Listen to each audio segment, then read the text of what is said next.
N D എയുടെ vote പിടിക്കണമെന്നുള്ളതാണ് ഞങ്ങളുടെ ആഗ്രഹം. ബി ജെ പിയുടെ വോട്ട് പിടിക്കണം. കാരണം സംസ്ഥാനത്ത് നിലനിൽക്കുന്ന CJP സഖ്യം അതിവിടെ ഏതെങ്കിലും തരത്തിൽ വരുമോ എന്നുള്ളതാണ് നമ്മൾ നോക്കിക്കാണുന്നത്. വലിയ രീതിയിലുള്ള ഒരു വികസനത്തിന്റെ പിന്നോട്ടടിക്കുന്ന കാഴ്ചയാണ് കഴിഞ്ഞ 10 കൊല്ലമായിട്ടുള്ളത്. അതുകൊണ്ട് തന്നെ ഉറപ്പാണ് നമ്മൾ ഓരോ ദിവസവും കൂടുതൽ ജനങ്ങളെ കാണുമ്പോൾ ആത്മവിശ്വാസം കൂടി വരികയാണ്. ആറന്മുളയിൽ UDF സ്ഥാനാർത്ഥി അബിൻ വർക്കിയുടെ തെരഞ്ഞെടുപ്പ് പ്രചാരണം പുരോഗമിക്കുകയാണ്. ഇപ്പോൾ വാഹന പ്രചാരണ ജാഥയാണ് പുരോഗമിക്കുന്നത്. അബിൻ, എങ്ങനെയുണ്ട്? ഇനിയിപ്പോൾ കുറച്ച് ദിവസങ്ങൾ കൂടെ ഉള്ളൂ. എങ്ങനെയുണ്ട്? UDFന് അനുകൂലമാണോ ട്രെൻഡ്? തീർച്ചയായിട്ടും ആറന്മുള നിയോജക മണ്ഡലത്തെ വീണ്ടെടുക്കുന്നതിന് വേണ്ടി ഈ നാട്ടിലെ ജനങ്ങളെല്ലാം ഐക്യ ജനാധിപത്യ മുന്നണിക്ക് വോട്ടുകൾ ചെയ്യാൻ തയ്യാറായി നിൽക്കുകയാണ്. അത് നമ്മൾ ഈ സ്വീകരണം കടന്നു പോകുമ്പോൾ വഴിയുടെ ഇരുവശത്തും ഒട്ടേറെ ആളുകൾ നമ്മെ കാണാൻ വേണ്ടി നിൽക്കുന്നത് കാണാം. വീടിന്റെ ഇരുവശത്തും ആളുകൾ നിൽക്കുന്നത് കാണാം.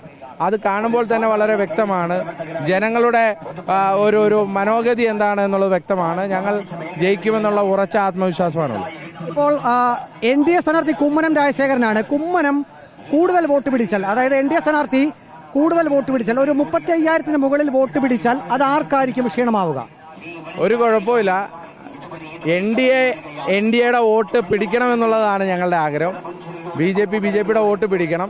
കാരണം സംസ്ഥാനത്ത് നിലനിൽക്കുന്ന CJP സഖ്യം അതിവിടെ ഏതെങ്കിലും തരത്തിൽ വരുമോ എന്നുള്ളതാണ് നമ്മൾ നോക്കിക്കാണുന്നത്. ഇനിയിപ്പോൾ അത് വന്നാൽ തന്നെയും നമുക്ക് ജയിച്ചു വരാനുള്ള എല്ലാവിധമുള്ള സാഹചര്യവും വോട്ടുകളും ഈ നാട്ടിലുണ്ട്. പക്ഷേ NDAയുടെ വോട്ടുകൾ NDA പിടിക്കുക എന്നുള്ളതാണ് ഞങ്ങൾ ആഗ്രഹിക്കുന്ന ഏറ്റവും പ്രധാനപ്പെട്ട കാര്യം. പ്രചാരണത്തിന് ആദ്യം വന്ന ദിവസം അന്ന് മുതൽ വോട്ടർമാരെ കാണുന്നു. ഇന്നിപ്പോൾ ഏറെ ദിവസങ്ങൾ പിന്നിട്ടിരിക്കുന്നു. ഇന്നത്തെ ദിവസത്തിലേക്ക് എത്തുമ്പോൾ ആത്മവിശ്വാസം കൂടിയിട്ടുണ്ടോ? തീർച്ചയായിട്ടും. എന്നെ അന്ന് കണ്ടത് ഇന്ന് കണ്ടത് തമ്മിലുള്ള വ്യത്യാസം എന്താ? നമ്മൾ ഓരോ ദിവസവും ജനങ്ങളുമായി ഇടപെടുമ്പോൾ നമുക്ക് കൂടുതൽ ഒരാത്മവിശ്വാസം വരികയാണ്. ഈ ആത്മവിശ്വാസത്തിന്റെ കാരണം എന്താണെന്ന് പറഞ്ഞാൽ അത് ഈ കഴിഞ്ഞ 10 കൊല്ലക്കാലമായി കേരളത്തിൽ ഭരിക്കപ്പെടുന്ന സർക്കാരിനെതിരായിട്ടുള്ള വലിയ ജനവികാരം ഇവിടെയുണ്ട്.